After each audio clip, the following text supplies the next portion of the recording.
Bismillahirrahmanirrahim. Assalamualaikum warahmatullahi wabarakatuh. Bagaimana kabarnya anak-anak? Mudah-mudahan kalian dalam keadaan sehat ya, dan tetap semangat walaupun kita masih tetap harus belajar dari rumah. Nah, pada video ini kita akan melanjutkan pembahasan materi tentang persatuan dan kesatuan pada masa demokrasi liberal ya. Silakan kalian lihat buku paketnya halaman 107 ya, yang ini ya. Nah, udah dibuka bukunya, silakan sambil dibaca ya, sambil diperhatikan dan disimak. Persatuan dan Kesatuan Bangsa pada masa demokrasi liberal itu berlangsung dari tanggal 17 Agustus 1950 sampai 5 Juli 1959 ya. Jadi sebelumnya kan pada masa revolusi kemerdekaan, kemudian pada masa RIS, kemudian sekarang pada masa demokrasi liberal ya, ini masih kelanjutannya. Nah, pada periode ini Indonesia menggunakan UUDS, Undang-Undang Dasar Sementara Republik Indonesia tahun 1950 yang berlaku mulai tanggal 17 Agustus 1950. Nah, jadi kan pada masa awal itu revolusi kemerdekaan kita pakainya apa? Undang-Undang Dasar 1945 ya. Kemudian pada periode yang kedua kemarin pada masa RIS kita menggunakan konstitusinya adalah konstitusi RIS. Nah, sekarang karena kan kemarin kita udah bahas juga bahwa pada saat RIS itu ternyata banyak sekali permasalahan, intinya Indonesia nggak cocok menggunakan bentuk negara serikat. Nah, akhirnya kita mau kembali ke bentuk negara kesatuan. Nah, konstitusi yang digunakan juga berubah gitu ya. Jadi sebelum terbentuk konstitusi baru, akhirnya dibuatlah UUDS 1950 yang merupakan gabungan dari Undang-Undang Dasar 1945 dan Konstitusi RIS gitu ya. Jadi ini juga hanya bersifat sementara sebelum terbentuk Undang-Undang Dasar yang baru. UUDS 1950 merupakan perubahan dari Konstitusi RIS yang diselenggarakan sesuai dengan piagam persetujuan antara pemerintah RIS dan pemerintah RI pada tanggal 19 Mei 1950. Jadi kan kemarin itu pada masa RIS itu kan sempat ada beberapa daerah yang akhirnya bergabung ke dalam negara Republik Indonesia. Tersisa 3 negara bagian ya, ada negara Republik Indonesia, negara Indonesia Timur, dan negara Sumatera Timur gitu ya. Bentuk negara Indonesia pada periode ini adalah kesatuan. Nah, yang sebelumnya berbentuk serikat berubahlah menjadi kesatuan yang kekuasaannya dipegang oleh pemerintah pusat. Hubungan dengan daerah didasarkan pada asas desentralisasi. Bentuk pemerintahannya tetap republik ya, kepala negaranya seorang presiden yang dibantu oleh wakil presiden, yaitu Insinyur Soekarno sebagai presiden dan Dr. Andes Muhammad Hatta sebagai wakil presiden. Sistem pemerintahan yang dianut pada periode ini adalah sistem parlementer ya, jadi masih sama dengan RIS, sistemnya parlementer. Kalau awal merdeka itu kan kita pakainya presidensil ya. Parlementer, kemudian tetap ada Perdana Menteri. Alat-alat perlengkapan negara meliputi presiden dan wakil presiden, menteri-menteri, Dewan Perwakilan Rakyat. Nah, ini udah mulai terbentuk ya. Mahkamah Agung, Dewan Pengawas Keuangan. Pada saat mulai berlakunya UUDS RI 1950, dibentuk DPR sementara yang merupakan gabungan anggota DPR RIS ditambah ketua dan anggota Badan Pekerja Komite Nasional Indonesia Pusat dan anggota yang ditunjuk oleh presiden gitu ya. Jadi udah sini kayak masih gabungan-gabungan antara RIS dengan pemerintah Indonesia. Praktis sistem parlementer yang diterapkan pada masa berlakunya UUDS 1950 ini ternyata tidak membawa bangsa Indonesia ke arah kemakmuran, keteraturan, dan kestabilan politik. Nah, jadi tetaplah parlementer itu permasalahannya adalah sering gonta-ganti kabinet, sering gonta-ganti susunan menteri itu karena sewaktu itu memang bisa dibubarkan oleh parlemen, kan gitu aturannya. Nah, tapi itu menyebabkan kondisi Indonesia menjadi tidak stabil. Hal ini tercermin dari jatuh bangunnya kabinet dalam kurun waktu 1950 sampai 1959 saja, itu berapa tahun tuh? 9 tahun ya. Terjadi 7 kali pergantian kabinet ya. Yang pertama itu kabinet Natsir. Nah, kau perhatikan nih ya, halaman 108. Ya, halaman 108 yang ini ya. Lihat deh di situ, Kabinet Natsir mulai 6 September 1950 sampai 27 April 1951. itu kan nggak sampai setahun ya, September 50 sampai April 51 udah ganti lagi kabinetnya. Yang kedua Sukirman itu berlangsung April 51 sampai April 52 ya, ini kurang lebih setahun kan. Idealnya kan stabilnya itu kalau kabinet berjalan selama 5 tahun gitu, sesuai dengan masa jabatan presiden, itu yang ideal ya. Tapi ya setidaknya kalau 1 tahun sekali ganti atau bahkan kurang dari 1 tahun udah ganti, coba deh kamu bayangkan, belum juga berjalan gitu kan program dari menteri-menterinya itu, program dari kabinetnya itu udah diganti lagi. Jadi kan bagaimana ya kondisi Indonesia yang masih belum stabil lah. Kemudian yang ketiga yaitu Kabinet Wilopo, itu berlangsung tanggal 3 April 1952 sampai 30 Juli 1953. Nah, dilanjutkan Kabinet Ali Sastroamidjojo, itu yang pertama ya, Ali Sastroamidjojo pertama pada tanggal 30 Juli 1953 sampai 12 Agustus 1955. Kabinet Burhanuddin Harahap ya, 12 Agustus 1955 sampai 24 Maret 1956. Nah, itu ya, jadi kurang lebih masa jabatannya itu yang nggak ada sampai 5 tahun, 1 atau 2 tahun paling lama. Pada masa Kabinet Burhanuddin Harahap, Indonesia untuk pertama kalinya menyelenggarakan pemilihan umum yang diikuti oleh 28 partai. Pemilu dilaksanakan atas dasar Undang-Undang Pemilu Nomor 7 Tahun 1953. Pemilu 1955 dilaksanakan selama 2 tahap nih, pemilu pertama nih ya. Yaitu tanggal 29 September 1955 itu untuk memilih anggota parlemen. Kemudian tahap kedua tanggal 15 Desember untuk memilih anggota konstituante ya. Parlemen itu DPR ya, anggota konstituante yaitu para menteri itu ya. Bukan para menteri. Ya, anggota konstituante. Nantilah kita bahas ya apa sih anggota konstituante yang dimaksud di sini ya. Maaf ya. Kemudian Kabinet Ali Sastroamidjojo II itu berlangsung tanggal 24 Maret 1956 sampai 9 April 1957 ya. Jadi ini kurang lebih ya nggak nyampe 2 tahun lah ya, ini cuma setahun aja nih. Selanjutnya Kabinet Juanda atau Kabinet Karya berlangsung 9 April 1957 sampai 10 Juli 1959. Nah, hal yang menyebabkan kondisi negara kacau pada periode ini adalah tidak berhasilnya Badan Konstituante menyusun Undang-Undang Dasar yang baru. Oh iya, jadi Badan Konstituante itu kayak MPR-nya kali ya, kan tugas MPR kan kalau yang sekarang kan mengesahkan Undang-Undang Dasar negara gitu ya. Jadi waktu zaman dulu itu ya Badan Konstituante itu bertugas untuk menyusun Undang-Undang Dasar yang baru, karena kan UUDS itu hanya bersifat sementara. Jadi diharapkan kinerja dari Badan Konstituante ini adalah menghasilkan Undang-Undang Dasar yang baru ya. Itu ya yang tadi terjawab ya. Kemudian keadaan ini memancing persaingan politik dan menyebabkan kondisi ketatanegaraan Indonesia menjadi tidak menentu.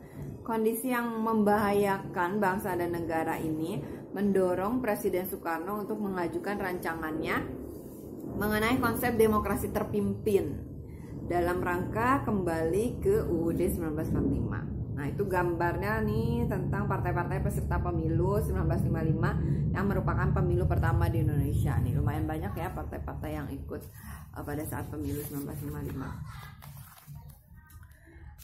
Terjadi perdebatan yang tiada ujung pangkal. Sementara di sisi lain kondisi negara makin gawat dan tidak terkendali yang mengancam persatuan dan kesatuan bangsa.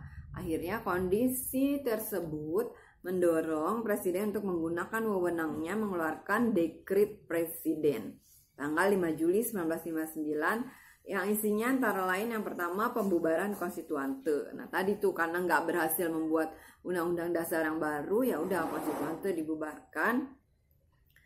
Kemudian memberlakukan kembali Undang-Undang Dasar 1945 dan tidak berlakunya lagi UUD 1950. Nah karena ya udahlah daripada nggak jelas gitu ya. UUDS itu hanya bersifat sementara, kemudian berharap dibentuk undang-undang dasar yang baru juga nggak berhasil dibuat oleh Dewan Konstituante. Akhirnya kita kembali saja ke Undang-Undang Dasar 1945 ya yang awal.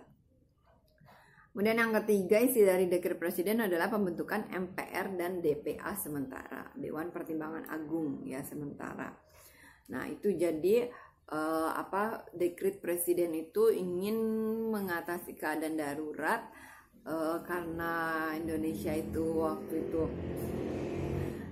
banyak sekali terjadi perubahan kabinet gitu. Akhirnya ya sudah konstituante dibubarkan karena tidak berhasil membuat undang-undang dasar yang baru. Kita kembali ke UUD 45 dan dibentuklah MPR dan DPA sementara.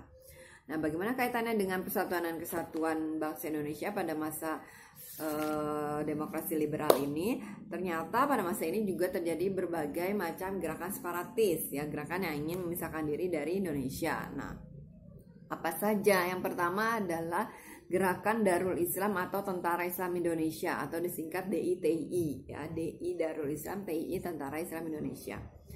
Ini terjadi di beberapa daerah ya, ada di Sulawesi Selatan, Aceh dan Kalimantan Selatan ya DITI.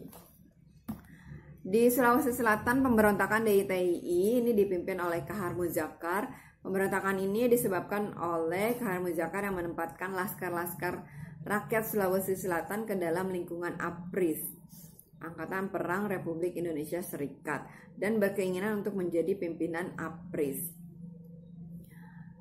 Pada tanggal 17 Agustus 1951, Kahar Muzakar bersama dengan pasukannya melarikan diri ke hutan, dan pada tahun 1952 ia mengumumkan bahwa Sulawesi Selatan menjadi bagian negara Islam Indonesia, pimpinan Kartosuwiryo di Jawa Barat. Nah, gitu, jadi pengen membentuk negara Islam Indonesia di negara Indonesia gitu ya. Penumpasan terhadap pemberontakan yang dilakukan oleh Kahar Muzakar mengalami kesulitan sebab tempat persembunyian mereka berada di hutan yang ada di daerah pegunungan. Ngumpet gitu ya ini ya.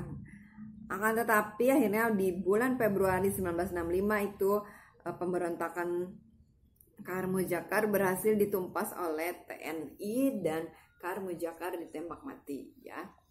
Nah, ini akhirnya berhasil ditumpas oleh TNI. Kemudian pemberontakan DITI yang kedua itu terjadi di Aceh, dipimpin oleh Daud Bereh yang merupakan mantan gubernur Aceh. Pemberontakan ini disebabkan oleh status Aceh yang semula itu merupakan daerah istimewa diturunkan menjadi daerah keresidenan di bawah Provinsi Sumatera Utara.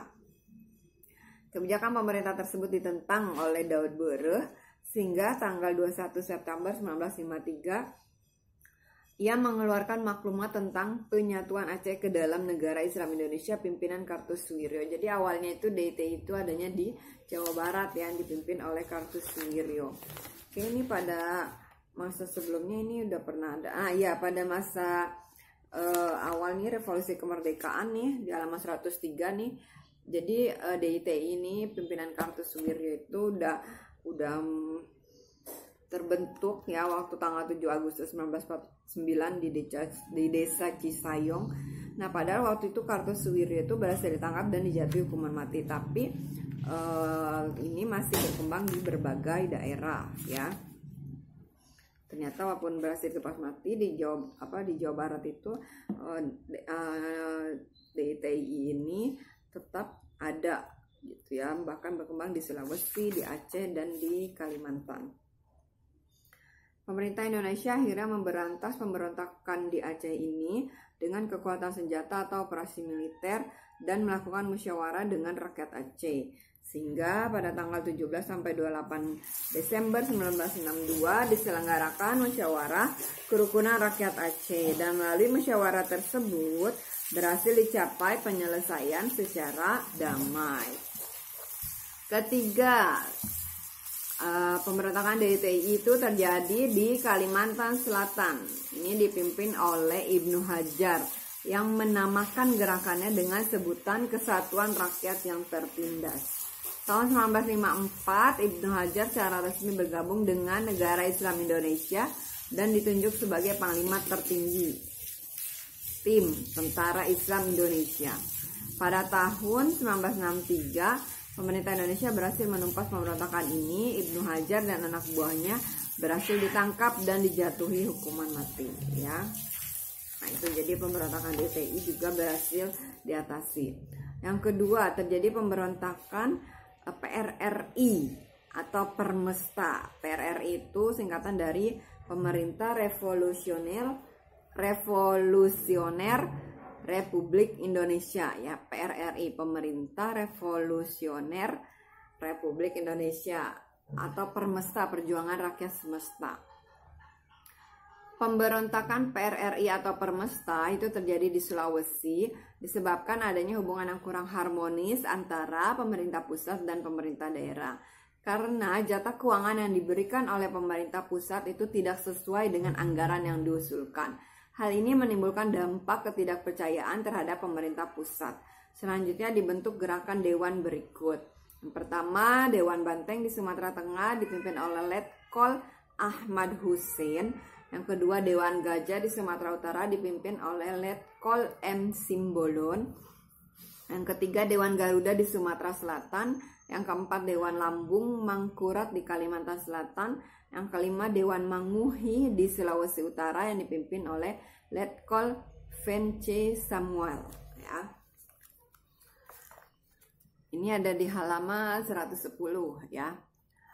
Puncak pemberontakan ini terjadi pada tanggal 10 Februari 1958. Ketua Dewan Banteng mengeluarkan ultimatum kepada pemerintah pusat. Isi ultimatum tersebut adalah menyatakan bahwa Kabinet Juanda harus mengundurkan diri dalam waktu 5 kali 24 jam. Nah, yang ini kan ada nih Kabinet Juanda, ya, yang berlangsung 9 April 1957 sampai 1959. Nah, tuntutan dari Dewan Banteng ini, Kabinet Juanda itu harus mengundurkan diri, gitu ya, harus bubar istilahnya dalam waktu 5 kali 24 jam. Setelah menerima ultimatum tersebut, pemerintah pusat bertindak tegas, ya iyalah, masa sih kita mau nurut gitu ya, maksudnya pemerintah yang nggak boleh lah seperti itu. Bertindak tegas dengan cara memberhentikan secara tidak hormat Ahmad Hussein dan melakukan operasi militer pada tanggal 12 Februari 1958. Di bawah pimpinan KSAD Ahmad Hanasution, membekukan Komando Daerah Militer Sumatera Tengah serta mengadakan operasi militer gabungan yang diberi nama Operasi 17 Agustus yang berhasil menghancurkan gerakan separatis tersebut. Nah, jadi ini kan sebenarnya dia TNI juga ya, Letnan Kolonel Ahmad Hussein gitu ya. Kok malah pengen memberontak gitu terhadap pemerintah negara. Ya, akhirnya berhasil ditumpas juga, ya. Kita lanjutkan. Mengadakan operasi militer gabungan diberi nama Operasi 17 Agustus berhasil menghancurkan gerakan tersebut. Namun tanggal 15 Februari 1955 terjadi proklamasi PRRI yang berisi bahwa daerah Sulawesi Utara dan Sulawesi Tengah memutuskan hubungan dengan pemerintah pusat. Tuh, pada pengen bisa gitu ya. Untuk mengatasi pemberontakan yang dilakukan PRRI, pemerintah pusat melancarkan operasi namanya Sabta Marga dan berhasil melumpuhkan aksi yang dilakukan oleh PRRI atau Permesta. Jadi ini karena hubungan yang kurang harmonis nih antara pemerintah pusat dan daerah, kemudian jatah keuangan yang diberikan oleh pemerintah pusat juga enggak sesuai gitu. Jadi seolah-olah merasa tidak adil, akhirnya daerah di Sulawesi itu ingin memisahkan diri gitu ya, membentuk negara sendiri gitu, memproklamasikan negara sendiri. Tapi itu tentu tidak bagus ya, itu menyebabkan terpecahnya persatuan dan kesatuan bangsa. Akhirnya gerakan seperti ini juga berhasil ditumpas oleh pemerintah. Selanjutnya nanti kita akan membahas tentang persatuan dan kesatuan bangsa pada masa Orde Lama ya, pada video berikutnya nanti. dan terakhir kemudian Orde Baru terakhir itu pada masa reformasi ya. Nah, itulah persatuan dan kesatuan bangsa pada masa demokrasi liberal ya. Mudah-mudahan dapat dimengerti materinya, dapat dipahami dengan baik. Kalau ada hal-hal yang membingungkan atau tidak dimengerti, silakan kalian bertanya, sampaikan melalui grup PPKN ya, grup WA PPKN di kelasnya masing-masing. Terima kasih, tetap semangat, tetap jaga kesehatan ya.